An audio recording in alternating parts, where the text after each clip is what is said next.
অসম বিধানসভা নিৰ্বাচনক লৈ বিভিন্ন ৰাজনৈতিক দলে কুচকাৱাজ চলাইছে। বিহপুৰীয়াত ইতিমধ্যে কংগ্ৰেছ দলৰ পৰা প্ৰাৰ্থিত্ব ঘোষণা কৰাৰ পিছতেই হস্তম হৈ পৰিছে শাসকীয় দলো।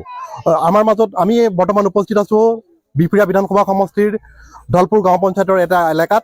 আমি ৰাইজৰ পৰা জানিবলৈ যত্ন কৰিম তেখেতসকলে কেনেধৰণৰ প্ৰাৰ্থিত্ব প্ৰদানৰ আশা কৰিছে ভাৰতীয় জনতা পাৰ্টি দলৰ পৰা, আৰু বা কংগ্ৰেছ দলৰ প্ৰাৰ্থীগৰাকী কেনেধৰণে আশা প্ৰকাশ কৰে ইত্যাদি আমি কথাসমূহ জানিবলৈ যত্ন কৰিম। আমাৰ মাজত আছে স্থানীয় বহুসংখ্যক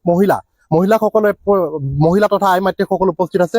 আই মাতৃসকলে প্ৰকৃততে কাক বিচাৰে আমি জানিবলৈ যত্ন কৰিম। আপোনালোকে কওকচোন।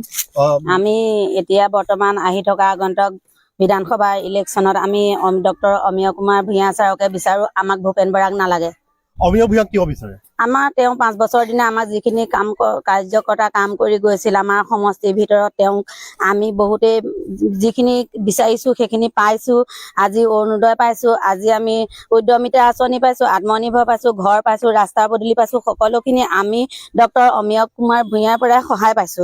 তেওঁকে আমি আকৌ প্ৰাৰ্থিত্ব হিচাপে বিচাৰো।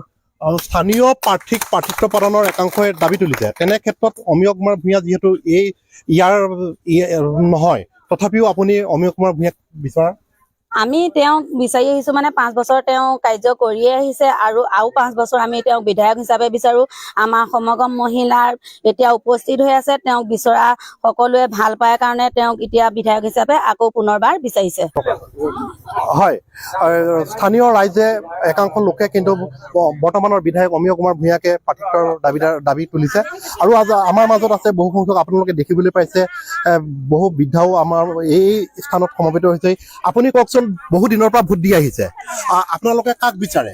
বিধায়ক হিচাপে কাক বিচাৰে? কেনেধৰণৰ মানুহ হ'ব লাগে? এতিয়া যিজনক হেৰি কৰি আছে সেইজনে আৰু মইনো কি ক'ম, মই সিমান নাজানো ক'ব। হয়, বৰ্তমান যিজন বিধায়ক তেখেতকে ৰাইজে কিন্তু বিধায়ক হিচাপে পুনৰ বিচাৰে, এই কথাটো অৱগত কৰিছে।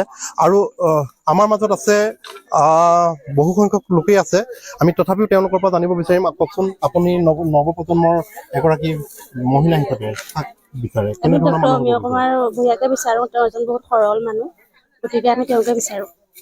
হয়, অমিয় কুমাৰ ভূঞাক কিয় বিচাৰে? তেখেতক আমি এইটো কাৰণেই বিচাৰিছো যে আমাৰ আজি যিমানকেইদিন আমাৰ মাজত আছিলে সিমানকেইদিন ধৰক আমাৰ ৰাইজক যেনেদৰে সহায় কৰি গৈছে। কি সহায় কৰিছে বুলি ভাবে? ৰাস্তা পদূলিৰ পৰা আমাক নামঘৰৰ পৰা, ঘৰ দুৱাৰ পৰা, আৰু আমাৰ সাহায্যৰ পৰা, সকলো ধৰণৰ পৰা আমি তেওঁৰ পৰা সহায় পাই আছো। যেতিয়া আমি তেওঁকে বিচাৰিছো। কি ক'ব, নিৰ্বাচন আহে আৰু যায়, কিন্তু ৰাইজৰ উন্নয়ন হৈছে নে নাই? হৈছে। কি উন্নয়ন হোৱা বুলি ভাবে? কিছুমান ৰাস্তা পদূলি আছে বিলাক কৰিব, আৰু বিশেষটো চব হ'লেই আৰু হ'বলৈ নাই। বিহপুৰীয়া বিধানসভা সমষ্টিত পুনৰ বিধায়ক হিচাপে কাক বিচাৰে আপোনালোকে? আমাৰ আমাক ছাৰকে লাগিলে। কিয় বিচাৰে? ভাল, তেখেত চব ফালৰ পৰা কাম সুবিধা কৰি দিয়ে। আমি শুনি পাইছো তেখেতে মানুহক অলপতে খং কৰে, ধমকি দিয়ে। নকৰে। বহুত আদৰ কৰে। কি ক'লে?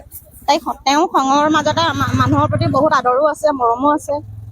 সেইকাৰণে তেখেতক আমি বিচাৰিছো আমাৰ মাজত। কিন্তু বিহপুৰীয়াৰ প্ৰবল এটা দাবী উঠিছে যে বিহপুৰীয়াত ভূপেন কুমাৰ বৰাক পুনৰ প্ৰাৰ্থিত্ব প্ৰদান কৰে। ভূপেন বৰাক যদি প্ৰাৰ্থিত্ব প্ৰদান কৰে আপোনালোকৰ সিদ্ধান্ত কি হ'ব? আমি গোটেই মহিলা সন্থা একতা হৈ আছো। আমি আজি তাৰিখৰ পৰা আমি যি বিচাৰিছো ভূপেন বৰাক আমি মহিলা সন্থাৰে আমি তেওঁক প্ৰাৰ্থিত্ব হিচাপে নিবিচাৰো। কিয় নিবিচাৰে? আমি তেওঁ এতিয়া পতকে আহি হঠাতে যদি টিকেট বিচাৰে তেওঁকতো আমি বিধায়ক হিচাপে মানি ল'ব নোৱাৰো। হয়, এয়া আছিল বিহপুৰীয়া বিধানসভা সমষ্টিৰ ধলপুৰ গাঁও পঞ্চায়ত এলেকাত সমবেত হোৱা একাংশ মহিলাৰ মতামত আমি ল'বলৈ যত্ন কৰিলো। তেওঁলোকে এক প্ৰকাৰে ক'বলৈ হ'লে বিহপুৰীয়া বিধানসভা সমষ্টিত ডক্টৰ অমিয় কুমাৰ ভূঞা তথা বৰ্তমানৰ বিহপুৰীয়া সমষ্টিৰ বিধায়কক পুনৰ প্ৰাৰ্থিত্বৰ